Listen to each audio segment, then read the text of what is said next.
Well, hello again. Pastor Ray Barnett here, excuse me. Glad you could be with me on another lesson, another broadcast of God's answers for anxiety and depression. As always, I wish you a good morning, a good evening, or a good afternoon, depending on what time you're watching this broadcast. As for those of you who follow and do have the notification button on, you'll notice that, you'll notice that, let's see, I missed Monday. Tuesday was video, missed yesterday. So I've only got 2 up so far this week, and that's why I remind you to hit the notification button, keep it on, so that you'll know the occasions when I can't get a broadcast up, which is happening more lately than it did in the beginning.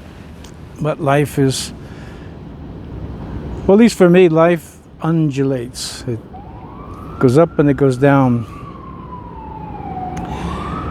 I gotta laugh. I'm telling you, every time I set up to do something, sirens go off. Something happens. I've seen this happen to other people too, by the way. A couple of friends of mine do YouTube broadcasts. All right, so that's over with. Life undulates for me. It goes up and down. I think it does for everybody. But soon I have to dial in some time to work on another doctoral dissertation that I signed up for 6 months ago, I think. But when I started these broadcasts and a few other things, plus the work that's involved in doing an academic writing, it takes a lot of time and a lot of energy. So I'm not exactly sure how I'm going to work things out, but would appreciate your prayers on that, just to have the wisdom, how to fit all of the things that are pressing on me, duties, responsibilities, and so on, just how to do it. So I'd appreciate your prayers for that. In any case, it would be helpful for you to keep the notification button on so that you know when I upload a video. Okay. Yesterday, I was in a conversation with a few people, and the subject came up of really twofold: racing thoughts, more so on the area of, not being able to kind of shut the brain down when you want to go to sleep or you want to relax. And then the other one was tied into that, which I like to emphasize today, though I believe I've covered it before in our course here on these lessons, which is how to fall asleep. Because, when you talk about anxiety, depression, another classic symptom, side effect, affect of these, both anxiety and depression, always keeping in mind that they kind of go hand in hand. You'll always see some type of correlation between the two. Falling asleep or insomnia is very, very common. Once again, it's one of those garden variety symptoms that is average, or I could say typical in these cases. Now, it's taken me a lifetime to learn many of the things that I'm passing along to you. That's why I do these broadcasts without notes. I simply pray and meditate on a topic and then just speak from the wealth of information I've gleaned over the last, almost 50 years. It's been a long time. So I'm passing them on to you in hopes that they help. Sleeplessness. How do you fall asleep if you have insomnia?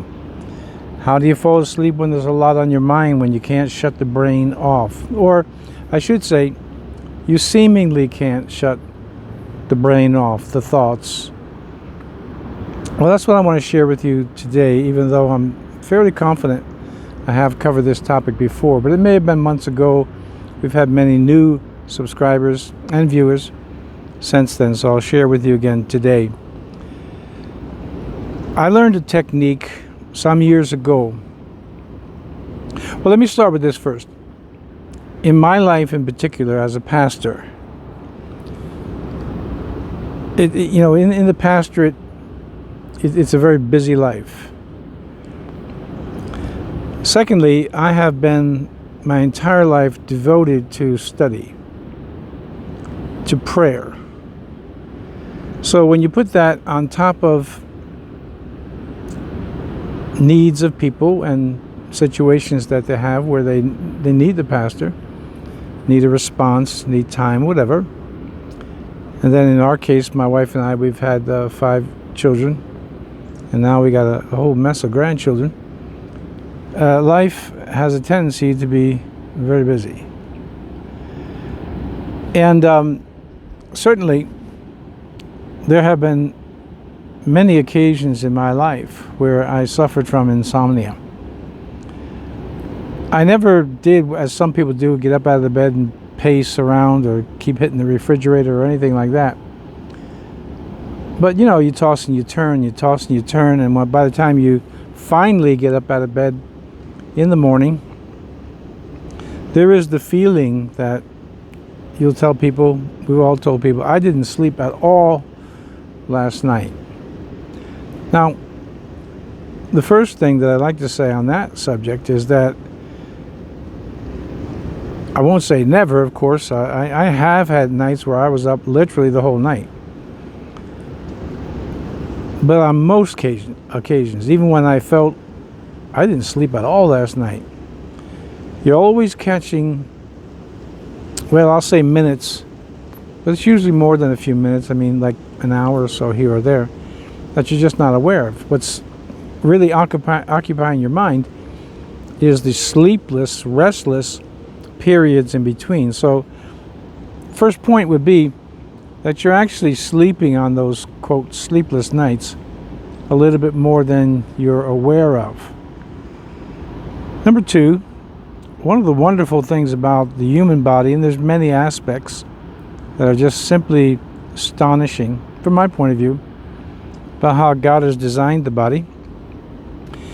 And one of those aspects is that the body just knows how to shut down. I don't mean death. Well, it knows how to do that too. The body just knows how to shut down when it is absolutely necessary. It's like hunger. I mean, you don't have to think about being hungry. You just say, wow, I'm hungry. And assuming that the appetite is normal, it's not nervous eating, your body signals you and tells you, it's time for something to eat here. If you have low blood sugar or even diabetes, high blood sugar, hyperglycemia or hypoglycemia, your body indicates, especially if you're being treated for it and you know something, your experience with dealing with it, when I got to get something in my stomach, I got to eat something, raise my blood sugar up if it's low, or just help the body to process, metabolize properly if it's high. So the body is tremendous in the way God created it, so that it actually knows what to do. Now, when it comes to sleeplessness, the body is responding to the preoccupations. Here we go with the wind again. This wasn't around a few minutes ago either. Astonishing. Absolutely unbelievable. The body is responding to, listen, when something's on your mind, it's troubling you. All right, well, you say, I know that. But let's call it an anxiety. You're worried about your job, your children, your marriage, your children, and your job. And just keep taking it from there. The mind is troubled. It's disturbed. And it's responding with the tossing and turning, which is our old standby tension. And you don't always feel it, and you're not always aware of it, but that's what's happening. The body, if it were in a normal state, the average state, by the time you go to bed at night, you're supposed to be ready for bed. Yet, because of the day, the week, the month, the year that you've been having, you're having trouble sleeping. And what is that? The mind is troubled, yes. Mind is preoccupied, okay. But it's also tense. Now, there's a lot of ways to go about this, learning how to go to sleep and stay asleep. But I'll give you the principle that works best in every case. Once again, I give you a forewarning that this is a discipline that must be learned. Some of you are taking sleeping medications, all right? And it helps. But I have known many, many people who, even with a sleeping medication, still can't sleep, or they don't get the kind of sleep that they want where they feel recuperated in the morning. So obviously the medicine is, in some cases, not as effective as you hoped it would be. So some people take sleeping medications. And what I'm going to give you here, again, is a discipline. There's a difference between taking a pill, taking a slug of water and washing it down, and before you know it, you're out, at least temporarily. What I'm going to teach you takes time, takes effort, takes discipline, but if you learn it and it becomes a habit, remember I talk so much about habits? If it becomes a habit for you, you will be able to put yourself to sleep at will, and for the most part, I'll say it, stay asleep. But even if you wake up and you begin the process that I'm going to show you and explain to you all over again, you'll be able to go back to sleep much, much quicker and into a deep sleep. At least in my case, I go back into a deep sleep even when my mind is troubled. So, all right. How do we do this? As long as you're prepared for the discipline of it, I'll share with you how to do it. We've spoken frequently on the brain-body connection. Remember I gave you several lessons on the little brains that are in the body? You could look that up. That the body has actually little brains. That's what the untechnical term for it is.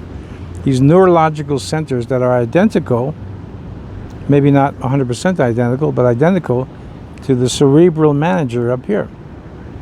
And we have a tendency to think only of this one here in the skull as being the only guy who's processing information, but that's not the case. Science is now, especially neurological science, has now shown, demonstrated, and discovered that there's actually brains in the heart, the gut, muscles, muscle memory. We talk about that in the gym. Well, how could muscles remember? Except there's some neurological what's the word I'm looking for? Neurological patches set in there that actually think. Right? Again, you do the research on that if you're interested in it. It's very interesting.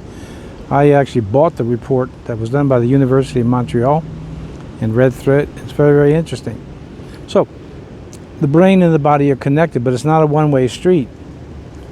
Your heart, your gut, your muscles, and so on can actually be sending signals to the brain, thinking in an independent manner, and saying, you know what, there's something going on down here, and they're actually in communication. Let's call it the big brain and the little brains. So we already get that, even if we didn't know the science behind it. The brain and the body are connected. What science is finding out is that they're actually more connected than previously thought, and that we have more control even over our genetics than previously thought. For example, all of us have some type of genetic predisposition to something. In my case, it's heart disease. 100% on the Barnett side, and very high on my mother's side as well. But am I to be a perpetual victim of my genetics? Biblically speaking, nope. And now we could say with confidence, even scientifically speaking, no, not a victim of your genetics. You don't have to be. Now, the technique. This is what I do, and I suggest you try it and practice it. When I'm restless, and that happens to me occasionally, well, I lay on my back, and just like you, I flip to the left, I flip to the right, I'm on my back, then I'm on my stomach, then I'm on my side, then I'm on my other side. And no doubt, this is the source of much frustration for you, many of you. And you start saying to yourself, either inside or you say it to yourself outside, I can't afford this. I need this night's sleep. Which, by the way, the Chinese handcuff illustration I've used makes the matter worse. Because now you add in frustration to the tension becoming more tense. Your chances of sleeping are now somewhat diminished even further. So I lay in bed. I do this every day. I lay in bed, and for whatever reason, let's say I start on my back. I prefer to sleep on my stomach. But I'll start on my back and just start to get my mind to relax, which, that's going to be an effort there. Sometimes my brain just won't relax. My mind just won't relax. It's filled with all kinds of thoughts, all kinds of ideas, plans, and making plans, the need to make plans, so you know what I'm talking about. I give myself 5 minutes to make an executive decision.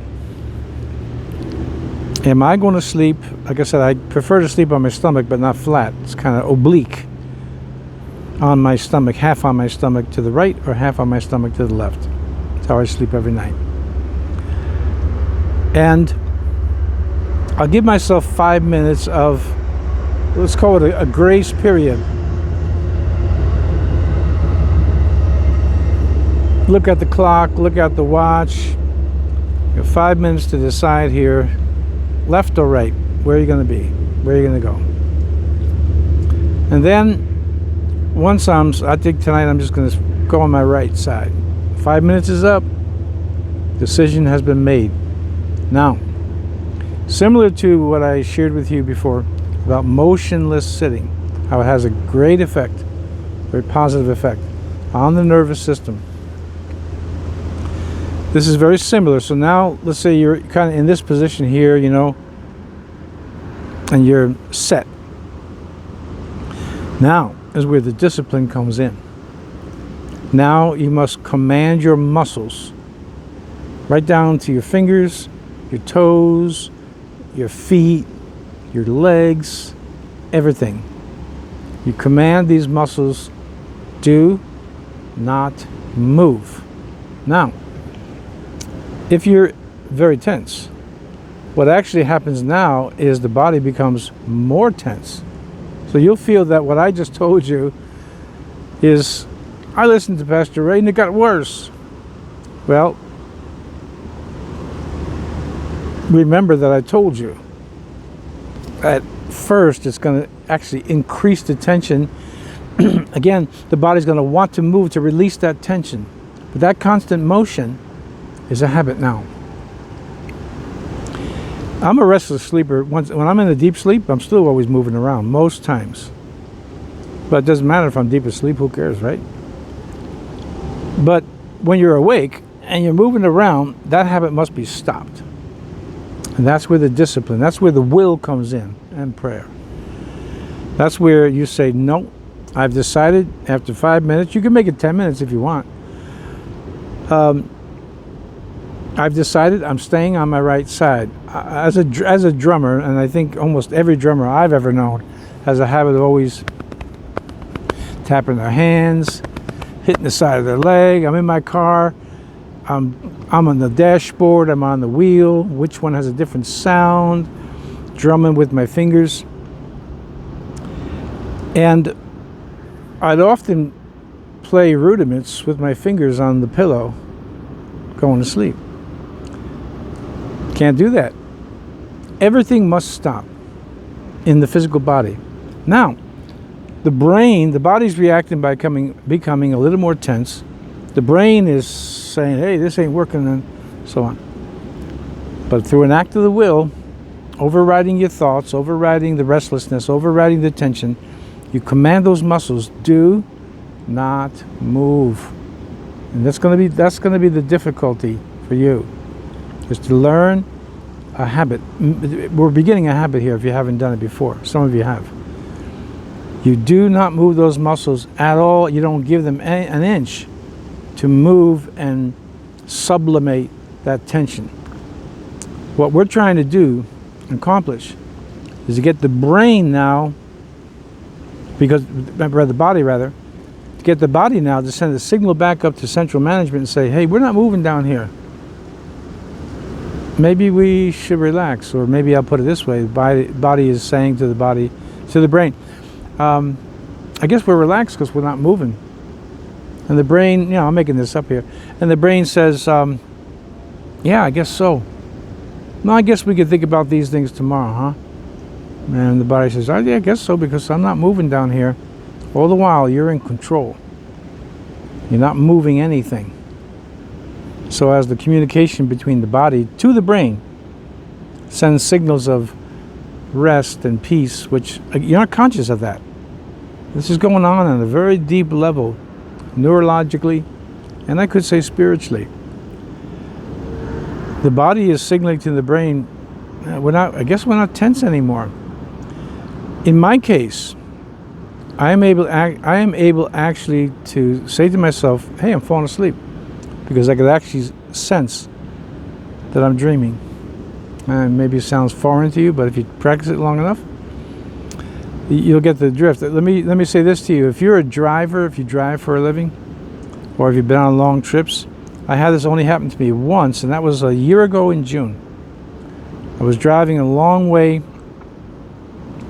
pick up my granddaughter, bring her back to our house, long way back, a lot of tension the day before. Then I hit into this really big storm, which was almost all the way home, 8 hours total of a trip one way. And I hit a really bad storm where you could hardly see the windshield wipers. And because my granddaughter was sleeping, so there was no one to keep me company, keep me awake.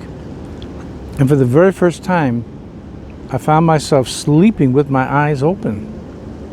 Now, I've heard of other people talk about that, and I've talked to some friends of mine who are truckers or drive quite a lot in other vehicles. And they say, oh yeah, and they give the instance where it's happened.